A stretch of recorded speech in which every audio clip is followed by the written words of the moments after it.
Hi ಎಲ್ಲರಿಗೂ ನಮಸ್ಕಾರ, welcome back to my channel. ಇವತ್ತು ನಾನು ಹೆಸರುಬೇಳೆ ಖೀರು ಇದರ ಒಂದು ರೆಸಿಪಿನ ನಾನಿಲ್ಲಿ ಶೇರ್ ಮಾಡ್ತಾ ಇದ್ದೀನಿ. ಮೊದಲಿಗೆ ನಾನಿಲ್ಲಿ ಸಕ್ಕರೆ, ತುಪ್ಪ, 1 ಕಪ್ ತೆಂಗಿನಕಾಯಿ ತುರಿ, 4 ಏಲಕ್ಕಿಯನ್ನು ತೆಗೆದುಕೊಂಡಿದ್ದೇನೆ. ಹಾಗೂ ನಾನಿಲ್ಲಿ ಹೆಸರುಬೇಳೆ, ಶಾವಿಗೆ ಹಾಗೂ ಸಣ್ಣ ರವೆ ಹಾಗೂ ದ್ರಾಕ್ಷಿ ಗೋಡಂಬಿಯನ್ನು ತುಪ್ಪದಲ್ಲಿ ನಾನಿಲ್ಲಿ ಹುರಿದಿಟ್ಕೊಂಡಿದ್ದೇನೆ. ನಂತರ ನಾನಿಲ್ಲಿ ಒಂದು ಪಾತ್ರೆಯಲ್ಲಿ ನೀರನ್ನು ಕುದಿಸ್ಕೊಂಡಿದ್ದೀನಿ. ಹಾಗೆ ಹೆಸರುಬೇಳೆಯನ್ನು ನಾನಿಲ್ಲಿ ಬೇಯಲಿಕ್ಕೆ ಇಡ್ತಾ ಇದ್ದೀನಿ. ಹೆಸರುಬೇಳೆ ಬೇಯುವಷ್ಟರಲ್ಲಿ ನಾನಿಲ್ಲಿ ಒಂದು ಕಾಯನ್ನು ರೆಡಿ ಮಾಡ್ಕೊಳ್ತಾ ಇದ್ದೀನಿ. 1 ಕಪ್ ತೆಂಗಿನಕಾಯಿ ತುರಿ ಹಾಗೂ 4 ಏಲಕ್ಕಿಯನ್ನು ಹಾಕ್ಕೊಂಡು ನಾನಿಲ್ಲಿ ರುಬ್ಕೊಳ್ತಾ ಇದ್ದೀನಿ.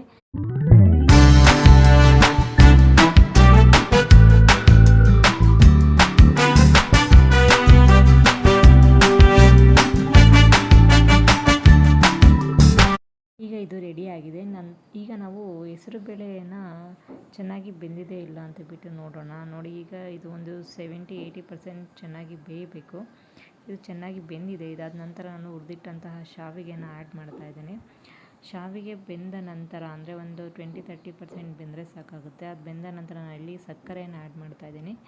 ಸಕ್ಕರೆ ಕರಗಿದ ನಂತರ ನಮಗೆ ಎಷ್ಟು ಸಿಹಿ ಬೇಕೋ ಅಷ್ಟು ನಾವು ಸಕ್ಕರೆಯನ್ನು ಆ್ಯಡ್ ಮಾಡ್ಕೋಬೋದು. ಸಕ್ಕರೆ ಕರಗಿದ ನಂತರ ನಾನಿಲ್ಲಿ ಸಣ್ಣ ರವೆನ ಹುರಿದಿಟ್ಟಂಥ ಸಣ್ಣ ರವೆನ ನಾನಿಲ್ಲಿ ಆ್ಯಡ್ ಮಾಡ್ತಾ ಇದ್ದೀನಿ. ಈಗ ನಾವು ಸಣ್ಣ ರವೆನ ಚೆನ್ನಾಗಿ ಬೇಯಿಸ್ಕೊಂಡ ನಂತರ ಇದೊಂದು ಸ್ವಲ್ಪ ಒಂದು ಥಿಕ್ನೆಸ್ಸಿನ ಒಂದು ರೂಪಕ್ಕೆ ಬರುತ್ತೆ.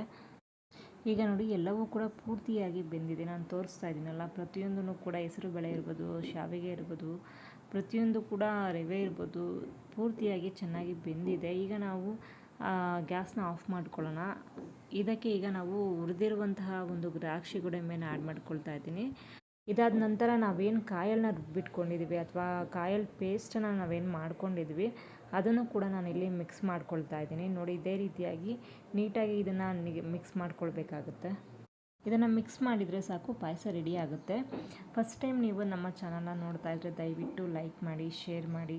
ನಿಮ್ಮ ಒಂದು ಅನಿಸಿಕೆ ಅಭಿಪ್ರಾಯಗಳನ್ನು ಕಮೆಂಟ್ ಬಾಕ್ಸಲ್ಲಿ ತಿಳಿಸ್ಕೊಡಿ. ಈಗ ಇದು ರೆಡಿಯಾಗಿದೆ. ಹೆಸರುಬೇಳೆ ಖೀರು ಅಥವಾ ಪಾಯಸ ಏನಂತ ಕರಿತೀವಿ, ಅದು ಈಗ ರೆಡಿ ಇದೆ. ಹೇಗೆ ಬಂದಿದೆ ಅಂತೇಳ್ಬಿಟ್ಟು ನಾನೀಗ ತೋರಿಸ್ತಾ ಇದ್ದೀನಿ. ನೋಡಿ, ತುಂಬಾ ಟೇಸ್ಟಿಯಾಗಿರುತ್ತೆ, ತುಂಬಾ ಚೆನ್ನಾಗಿರುತ್ತೆ. Thank you.